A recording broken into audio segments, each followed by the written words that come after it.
हरे कृष्णा। मैं राधिका प्राणवल्लभ देवी दासी आपका स्वागत करती हूँ। आप लोग कैसे हैं? आशा करते हैं कि आप लोग बहुत अच्छे हैं, क्योंकि आप लोग परम शुद्ध वैष्णव भक्त हैं और गुरु महाराज श्रील प्रभुपाद जी की कृपा आप लोगों पर असीम है। तो आज का हमारा टॉपिक है वो है भगवान की सेवा कैसे करें। तो चलते हैं हम। कई बार हम लोग देखते हैं कि बहुत सारे लोग भगवान की श्री विग्रह अर्थात मूर्ति अपने घर में रखकर, इनमें से बहुत सारे लोग अधिकतर अपनी सुविधा के अनुसार मनगढ़ंत विधि से भगवान की सेवा करते हैं। वैसे तो भगवान के श्री विग्रह की सेवा करके आत्म साक्षात्कार प्राप्त करना ये द्वापर युग का धर्म है, लेकिन जो अभी कलयुग का आरंभ हुए अभी 5000 वर्ष हुए हैं, इसीलिए आज भी भगवान के श्री विग्रहों की सेवा की जाती है। यदि आप भी अपने घर पे भगवान के श्री विग्रहों की सेवा करते हैं या करने की सोच रहे हैं, तो आज का जो वीडियो है ये आप लोगों के लिए ही है, जिसमें भगवान श्री कृष्ण स्वयं उद्धव जी से विग्रह सेवा, मूर्ति सेवा के बारे में उनको जानकारी दे रहे हैं। अगर आपके घर में लड्डू गोपाल हैं या फिर और कोई विग्रह हैं जिनकी सेवा कर रहे हैं या फिर करना चाहते हैं, तो वो कैसे करना चाहिए, इन सब विधि के बारे में आज हम इस वीडियो में जानेंगे। इस विधि को बताने से पहले भगवान श्री कृष्ण उद्धव राजा पुरुरवा और उर्वशी की कथा से प्राप्त होने वाले कुछ अमूल्य ज्ञान के बारे में भी बताते हैं। तो चलिए सबसे पहले हम राजा पुरुरवा और उर्वशी के कथा के बारे में हम लघु चर्चा करते हैं और देखते हैं कि भगवान श्री कृष्ण उद्धव जी के इस प्रेम कथा से क्या शिक्षा दी थी। महाराज पुरुरवा एल के भी नाम से विख्यात थे। उर्वशी ने उनसे इस शर्त पर विवाह किया था, वे उनके 2 मेमनों की सदा रक्षा करेंगे और किसी भी समय वो राजा को नग्न अवस्था में नहीं देखेगी। इस शर्त के साथ उन दोनों का विवाह तो हो गया, पर एक रात्रि उन दोनों मेमनों को गंधर्व चुरा कर ले गए और नग्न अवस्था राजा पुरुरवा उन मेमनों को वापस लाने के लिए गए।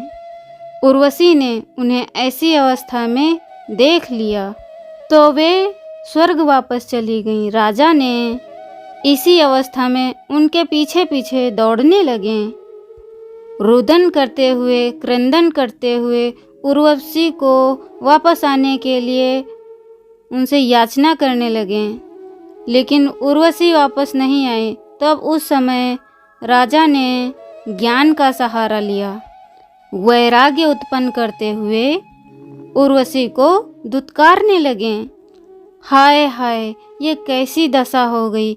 इस स्त्री ने घास के तिनके की तरह त्याग दिया। मैं कितना मूर्ख था कि पृथ्वी का सम्राट होते हुए भी मैं इसके हाथों में पालतू पशु बना बैठा था। उस गधे के समान उसके पीछे दौड़ रहा था, जैसे गधी द्वारा मुंह पर दुलत्ती मारी जा चुकी हो।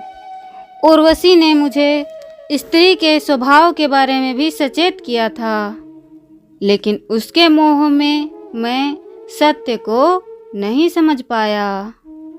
महाराज पुरुरवा शारीरिक रूप से पूर्ण चेतना में उपस्थित थे, उर्वशी को अपने भोग की वस्तु मान रहे थे।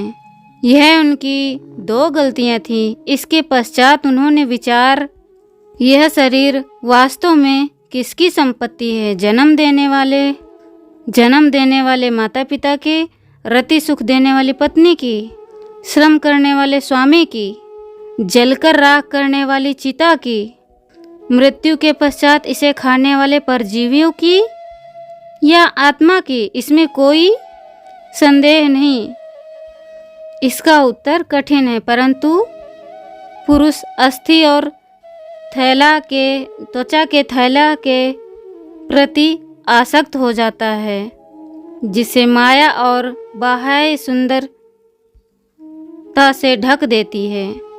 इसलिए व्यक्ति को चाहिए कि स्त्री के संग की कभी भी खुली अनुमति ना दे।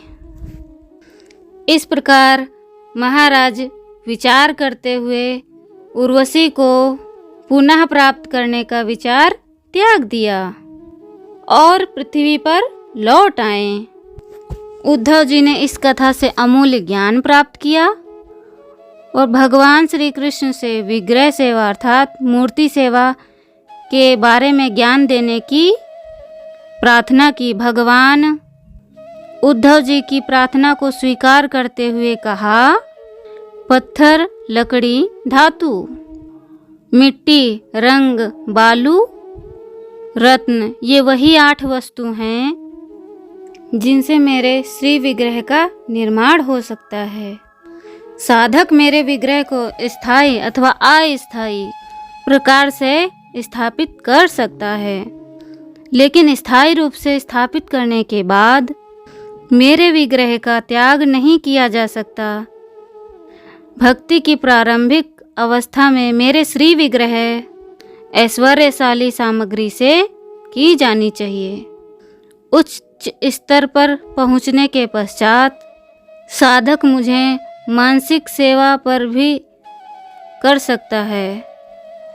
यदि मेरा भक्त मुझे सुगंधित तेल, फूल, फल, भोजन अथवा जल भी अर्पित करे तो मैं उसे अवश्य स्वीकार करता हूँ। श्री मूर्ति की सेवा करने से पहले अच्छे से दंत मंजन करना चाहिए। इसके पश्चात पूर्व दिशा की ओर कुश घास के आसन पर बैठना चाहिए। श्री मूर्ति प्रतिदिन चंदन, कपूर तथा अगरू से सुगंधित जल स्नान कराना चाहिए। अभिषेक करते समय पुरुष सूक्त अथवा अन्य स्तुतियों से उच्चारण करना श्रेष्ठ माना जाता है। अभिषेक करने के पश्चात उचित श्रृंगार करते हुए श्री विग्रह को तिलक लगाकर, मूर्ति को तिलक लगाकर सुगंधित तेल, सुंदर फूल मालाएं तथा जल जनेऊ से सुसज्जित करना चाहिए। भगवान को दर्पण और नैवेद्य दिखाकर उनके मनोरंजन के लिए नृत्य तथा गीत प्रस्तुत करने चाहिए। श्री विग्रह की सेवा के लिए जो व्यक्ति सुंदर मंदिर का निर्माण करता है वह 3 लोकों का शासक बन जाता है। भगवान के मंदिर के चारों ओर उपवन होने चाहिए ताकि उनकी सेवा के लिए फल फूल उपलब्ध हो सकें। श्री मूर्ति की स्थापना करके व्यक्ति को पृथ्वी का राज्य प्राप्त होता है।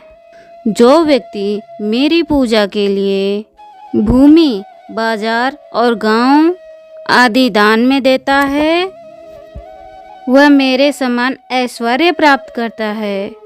श्री विग्रह की पूजा अर्चना करने से व्यक्ति ब्रह्मा जी के लोक को भी प्राप्त करता है। यदि कोई भक्त भौतिक इच्छाओं से विरक्त होकर मेरे श्री विग्रह की प्रेममय सेवा करता है तब वह मेरे धाम को प्राप्त होता है। इस भौतिक जगत में प्रमुख 2 प्रकार के द्वंद देखने को मिलते हैं। जब कोई व्यक्ति संपूर्ण सृष्टि भगवान से अलग देखता है, यह पहले प्रकार का द्वंद है। सर्दी, गर्मी, अच्छा, बुरा, लाभ, हानि एवं ऐसी अन्य परस्पर विरोधाभास स्थितियां दूसरे प्रकार का द्वंद।